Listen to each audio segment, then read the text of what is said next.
নমস্কার দর্শক বন্ধু, আর্থিক উন্নতির জন্য খুবই গুরুত্বপূর্ণ একটি টোটকা বলে দিচ্ছি। এর আগেও বলেছি আর্থিক উন্নতির জন্য কী করবেন। এই যে সামনেই পূর্ণিমা আসছে, পূর্ণিমার আগের দিন অশ্বত্থ গাছের গোড়ায় যাবেন। অশ্বত্থ গাছের কাছে গিয়ে আপনারা বলবেন, হে মহান বৃক্ষ, আগামীকাল তোমার একটি পাতা আমি নিয়ে যাব সঙ্গে করে আমার এই কাজের জন্য। এই কথাটা কিন্তু আগে জানান দিয়ে আসতে হবে অশ্বত্থ গাছকে, অর্থাৎ পূর্ণিমার আগের দিন, অর্থাৎ চতুর্দশীর দিন। পরের দিন পূর্ণিমার দিন সকালবেলা স্নান টান করে আপনি গাছে যান, ওইখান থেকে একটি পাতা আপনি নিয়ে চলে আসুন। ওই পাতায় শ্রীং লিখুন, সিঁদুর দিয়ে শ্রীং, তালিবা শয়রা ফলা দিগিকার অনুসার শ্রীং লিখুন। শ্রীং লিখে পাতাটি ঠাকুরের স্থানে 3 দিন রাখুন, 3 দিন ধূপধুনা দেখান।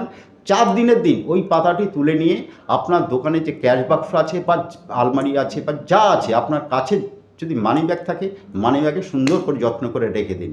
নমস্কার।